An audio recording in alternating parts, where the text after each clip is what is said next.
stand now with your enchantments and with the multitude of your sorceries, in which you have labored from your youth. If so be, you shall be able to profit. If so be, you may prevail. Isaiah 47:12, New Heart English Bible.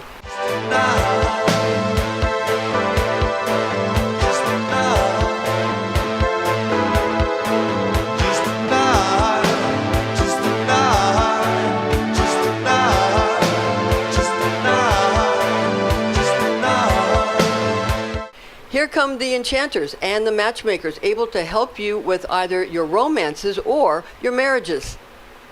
This will be a week that enables you to either strengthen or sap your relationships, because ultimately you are in charge of what you manifest. And now here are your weekly Mansions of the Moon Signs horoscopes from the 12th to the 18th of September 2022. Mansions of the Moon Signs, waning gibbous moon September 12th to 16th, waning half moon in Gemini at 9:52 p.m. September 17th, and a waning crescent moon September 18th. This is 2022 transits through Aries, Taurus, Gemini, and Cancer. This is tropical astrology and universal time coordinated. Use receptive imaginings, pictures, films, advertising, or magic during a waning gibbous, half, and crescent moon phase. Here now are your daily Lunar Mansion Magic Angels and Lords astrology guidance for the week of September 12th to the 18th. I'm Pastor Rosemary, the Astrology Angel. September 12th, 2022, we have an Aries waning gibbous moon in Lunar Mansion number 2 at 0500 hours, advantageous for locating and retrieving jewelry and other expensive riches, as well as making audacious moves to better yourself or those in your charge. Also beneficial for securing detainees. Beware that rivals wanting to cause rebellion in your ranks often attempt to exploit such opportunities during this mansion. Utilize a picture or emblem of a king sporting a crown atop his head, for during this mansion such a rendering causes reunion and good understanding, or the crown prince. From the belly of Aries and the constellation of Aries, the ram with lunar angel Anetiel and Lord Enadil. September 13th, we have an Aries waning gibbous moon to Taurus moon in Lunar Mansion number 3 that spans from the end of Aries to the beginning of Taurus, number 3, at 0352 hours. Profitable for enchanters, chemists, pharmacists, sailors, and sportsmen, hunters, trappers, and poachers. Use depictions or symbols of a richly dressed lady reclining in a valuable chair, resting her right arm casually above her head, for this representation causes anyone viewing it to become joyful, wealthy, and acquiring all that one desires. From the rainy ones, or those that reign, or the Pleiades in the constellation of Taurus the Bull with lunar angel Amixiel and Lord Annuncia. Now regarding this mansion, we're going to give you the tarot cards that are associated this week with the mansions for some of them. And instead of focusing on the movies, we'll show you how they're utilized in the tarot cards, okay? So, now the Empress card in the Rider-Waite deck looks like this. That's the Empress card. And it utilizes the customary imagery for Lunar Mansion number 3. In the Tarot Misterioso Septuple deck, the image is very close to the traditional image, what over her head, the lady reclining in the chair. Now, you, click in the description box on my blog so you can go and check, you can Google it and see the Empress card for this deck. Then you can see how it's spelled, okay? And that's very close to the traditional imagery, okay? In the Rider-Waite tarot deck, again, it represents an image that is very similar, though the Empress raises her arm only, to the level of her eyes, to eye level, while holding a scepter, okay, in her hand. Now, the Muse tarot deck is another one that I don't have, but you can look it up. The Muse tarot deck, Google it, depicts the Empress holding both of her hands up, higher than the Rider-Waite deck, about to this level, not all the way like this, but up to this level, but lower than the Tarot Misterioso Septuple deck, okay? Now, the Empress tarot card corresponds to the planet Venus, ruler of Taurus by day and Libra by night. Now, I also want to provide here for you the Golden Dawn Ritual Tarot. I don't have a jumbo deck of one of these. This is the Empress for the Golden Dawn Ritual Tarot. And this is created by Sandra Tabitha Cicero, okay? A well-known metaphysician, okay? So that one's pretty much the same as the Rider-Waite deck. Now later when we get to some of the other ones, in this deck there's one that really does sort of drive home the point when we get to the one that I'm going to talk about in a few, not the very next one, but a few ones from now, days from now. I believe it's the 15th, where we're going to show you the other one where it does really match on the Cicero deck, the Golden Dawn Ritual Tarot. It really matches the Lunar Mansion.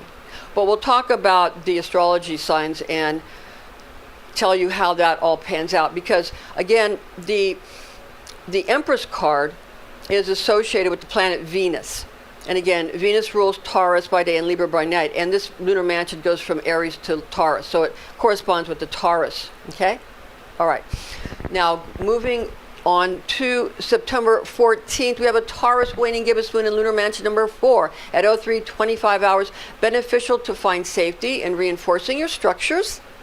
Beware competitors seeking revenge, separation, hatred, and malice. Dreadful for married people and relationships in general. Reptiles, run away. Beware an image of a soldier riding upon a horse, brandishing a stake in his right hand. For this picture or icon causes the one projecting such magic to obtain revenge or causes others to seek vengeance, okay? Vengeance. To break up marriages or relationships, to generate enmity, to create spitefulness. Again, the best thing to do is to stay out of trouble. If you want to stay out of trouble, the best thing to do is to work on strengthening your constructs or edifices, like building your walls, fortify your structures, okay? From the head of Taurus in the constellation of Taurus to Bull with lunar angel Azariah and Lord Osiris. Now, I just said that it was on the 15th where I was going to give you the other one. Actually, it's this one. It's this one. It's on the 14th. Excuse me. It's this one. So we're going to give that to you now, okay? Now, the Prince of Cups tarot card, okay, Prince of Cups, and it's a Knight of Cups in the Rider-Waite deck. They have a Knight and a Page, and the Prince is like the Knight, and the Princess is like the Page. But this is the Knight of Cups or Prince of Cups, okay? And the Rider-Waite tarot deck uses the traditional icon representation for lunar mansion number 4. Okay, now it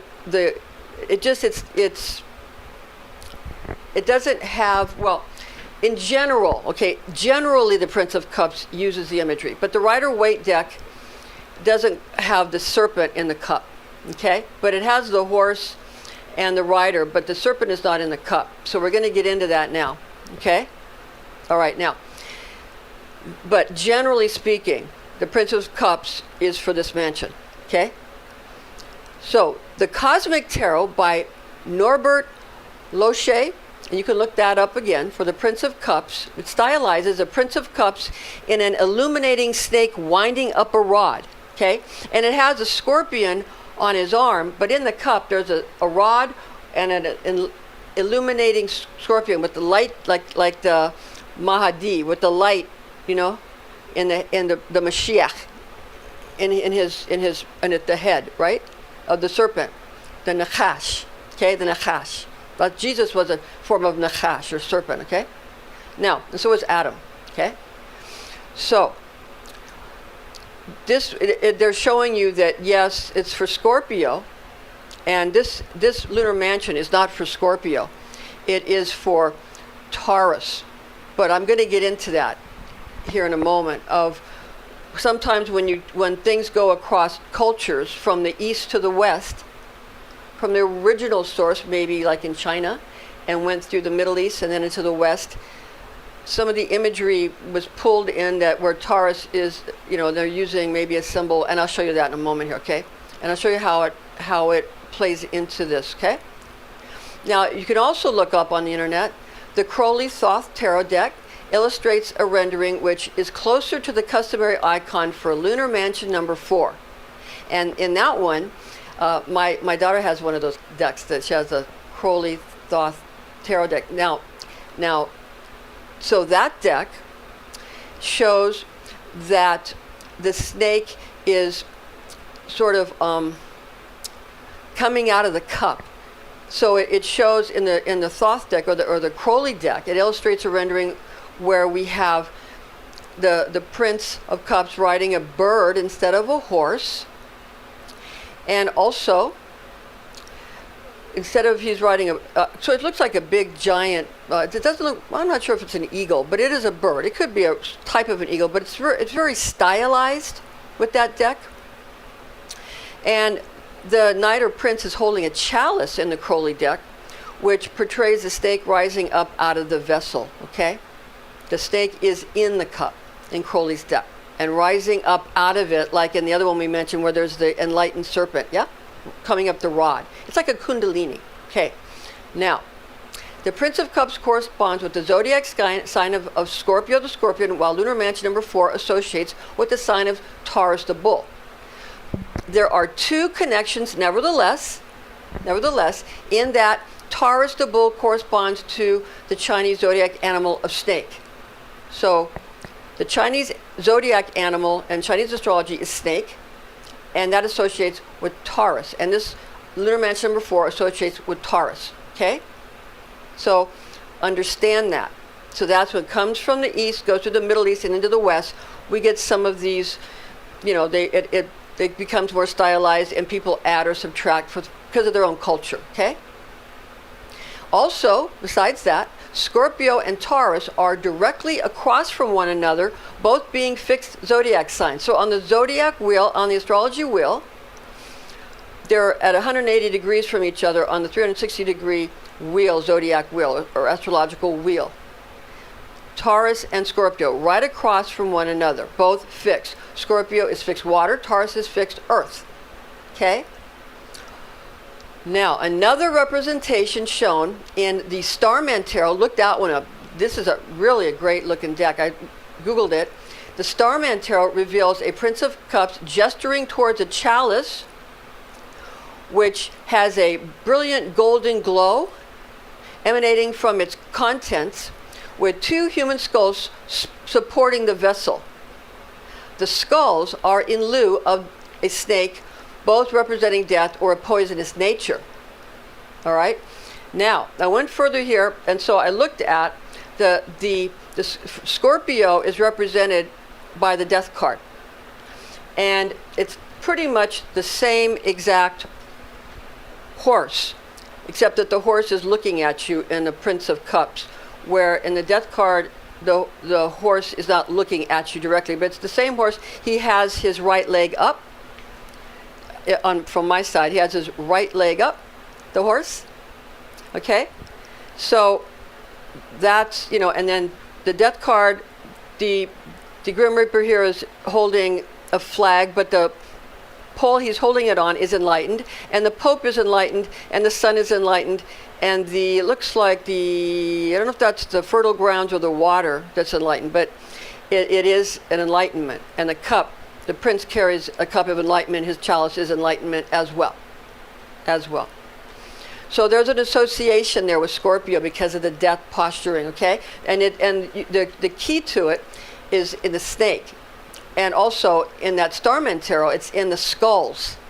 It's in the skulls that the chalice in the Prince of Cups is resting upon. Also, in the Golden Dawn Ritual Tarot created by Sandra Tabitha Cicero, we have and here it's called a prince, not a knight. Prince of Cups. You see there's a snake in his chalice. There's a scorpion on his chariot, but there's a snake in his chalice.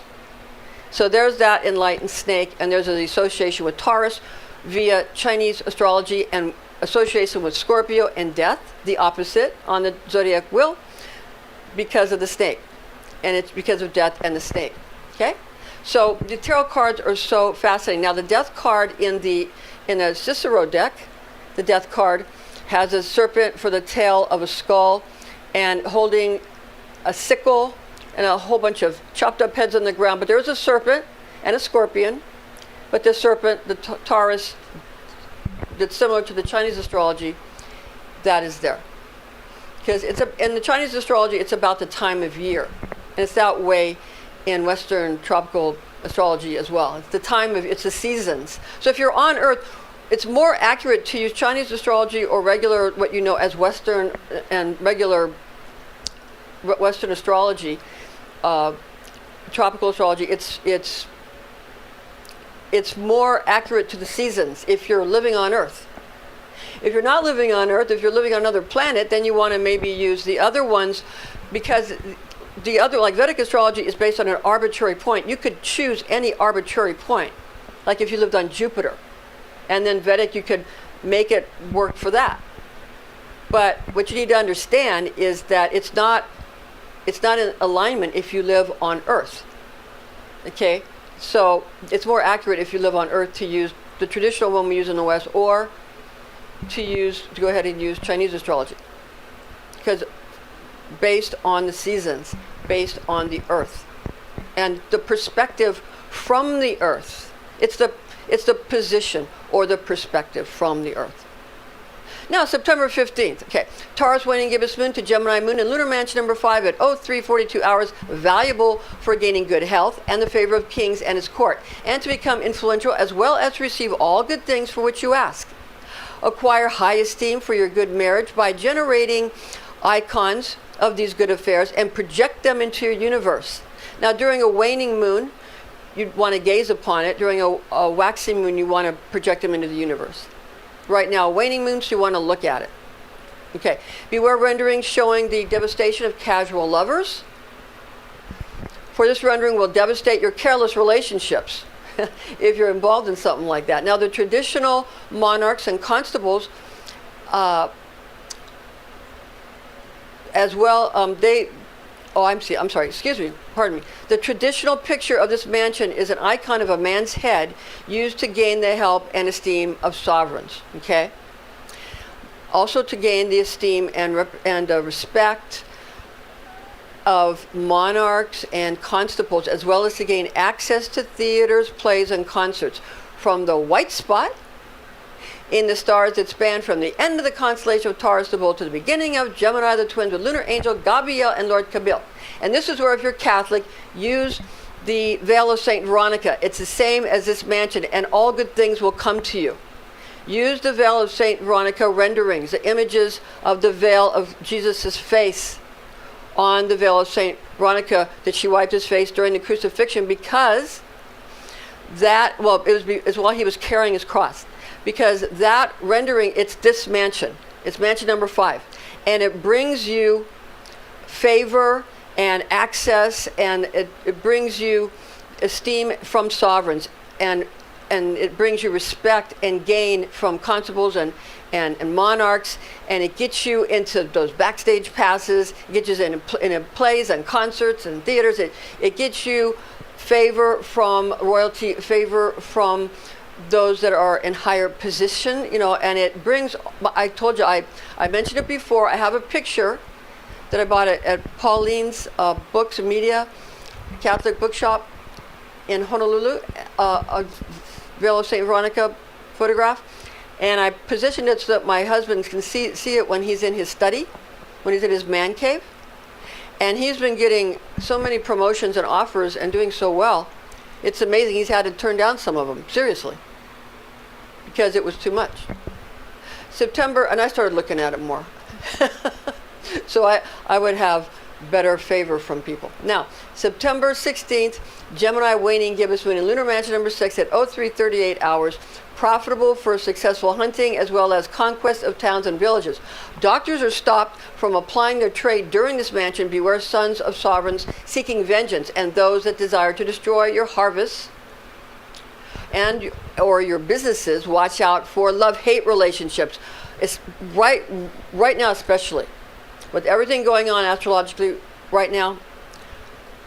Be very mindful of love-hate relationships, because you might want all that love, but if you can't take all the hate that goes with it, which hate is just another word for jealousy, if you can't take the jealousy that goes with the love, if you can't take the jealousy that goes with the admiration, if you can't take the hate that goes with the love, then keep it at a low volume. Keep it low keep it more relaxed. Don't get too intense about it, because if you increase love, you increase hate automatically. If you increase admiration, you increase jealousy. Okay? If you can handle it and you have the ability to fend off people that might attack you, then you can raise as far as you can to where you're comfortable.